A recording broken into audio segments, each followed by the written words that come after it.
अभी तक हम लोगों ने पढ़ा प्रेजेंट टेंस, और प्रेजेंट टेंस कितने प्रकार के होते हैं। हमने देखा simple present tense, present continuous tense, present perfect tense, present perfect continuous tense.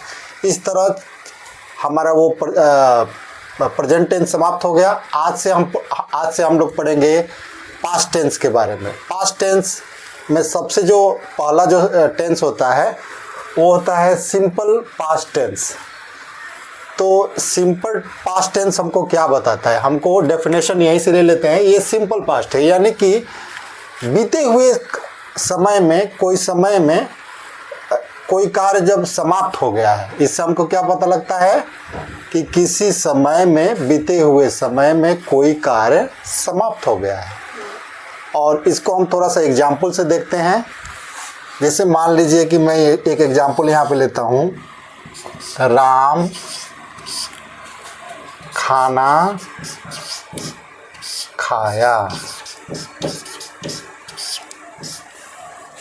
दूसरा हम ले लेते हैं, सीता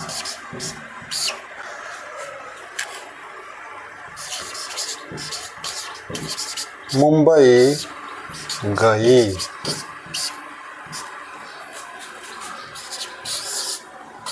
हम लोग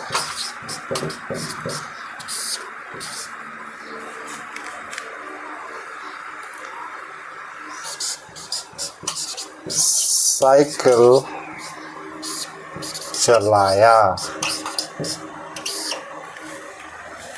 ठीक है, एक और एग्जाम्पल ले लेते हैं, मोहन गाना गाया। ये टेंस को जब हम देखते हैं तो इससे हमको क्या, ये जो सेंटेंस हम देखते हैं तो इससे हमको क्या बोध होता है कि कोई काम समाप्त हो गया है, किसी समय में समाप्त हो गया है। आज हम उसके बारे में बात कर रहे हैं। तो ये टेंस हमको यही बताता है कि कोई पीछे बीते हुए काल में कोई कार्य समाप्त हो गया है। तो इसका जो स्ट्रक्चर होता है बहुत सिंपल स्ट्रक्चर होता है। सब्जेक्ट रखते हैं हम, वर्ब का दूसरा रूप रखते हैं और इधर ऑब्जेक्ट रखते हैं।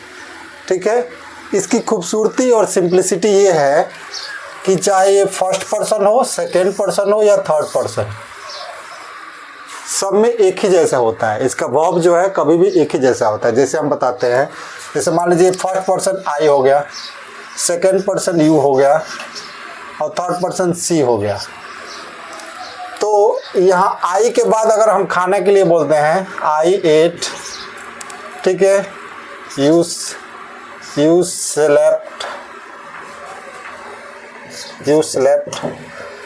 सी डिड होमवर्क। ठीक है, तो यहाँ पे क्या हुआ, सबका V2 लगा है। यहाँ पे देखो 8 जो है वो ईट का दूसरा रूप है, V2 है। स्लीप का दूसरा रूप स्लेप्ट है और डू का दूसरा रूप क्या है, डिड है। तो इसमें हमको क्या करना है, वर्ब का दूसरा रूप याद करना है। सभी पर्सन के साथ ये एक ही तरह होता है। इसको हम अगर इसको बनाते हैं, अंग्रेजी में लिखते हैं तो राम एट फूड, राम खाना खाया। ठीक है, सीता मुंबई गई, सीता वेंट टू मुंबई। ठीक है, हम लोग साइकिल चलाया, वी रोड बाइसिकल। राइड का दूसरा का रूप जो है V2 जो है वो रोड। ठीक है, मोहन गाना गाया, मोहन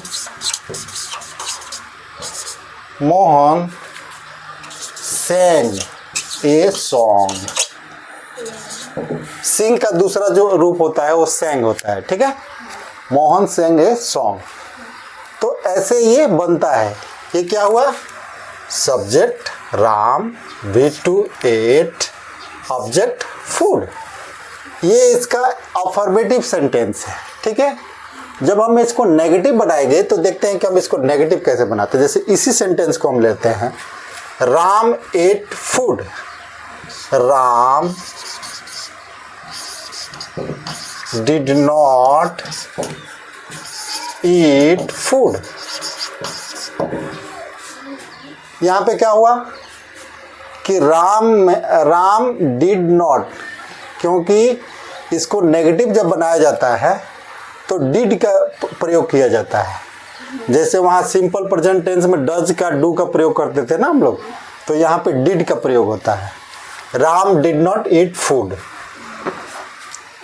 और ये राम खाना खाया हो गया। सीता मुंबई गई।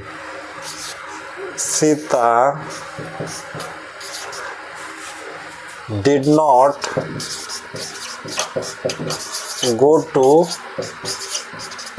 मुंबई। क्यों डिड नॉट यहाँ पे हुआ? क्योंकि इसका ये हम लोग इसको नेगेटिव कर रहे हैं। सीता मुंबई गई, सीता मुंबई नहीं गई। ठीक है, तो डिड और नॉट लगाने से क्या हो जाता है, ये नेगेटिव हो जाता है। अब एक दूसरा भी इसका हम रूप देखते हैं, इंटरोगेटिव। इंटरोगेटिव बनाने के लिए क्या करता है, जैसे पहले देखते हैं राम एट फूड। ठीक है, did Ram eat food, question mark. क्यों? क्योंकि ये इंटरोगेटिव है।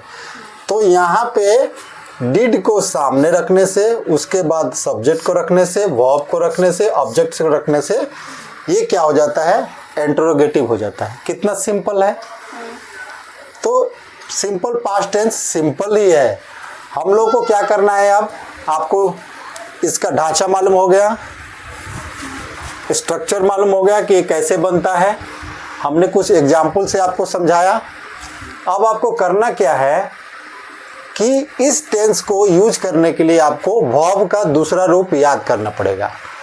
तो आपको यहाँ पे V2 जो है वो आपको डिक्शनरी में देके उसको याद किया जाता है कि कोई भी शब्द का V2 क्या होता है। जब आप V2 मालूम होगा तो ये जो टेंस है बहुत आसान है, कोई भी इसको सीख सकता है, सिंपल है, इसीलिए इसका नाम सिंपल प्रेजेंट टेंस है।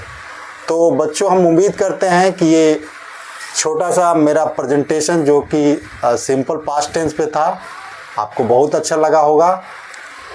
आपको करना क्या है कि मैंने जितना चीज़ बताया इसको आपको रिवाइज करना है और खुद से एक वर्ड ले लीजिए, उस वर्ड से आप इस तरह का सेंटेंस बनाना चालू करिए। इससे क्या होगा, आपका प्रैक्टिस होगा और आगे चल के आप अच्छा अंग्रेजी लिख पाएंगे, बोल पाएंगे।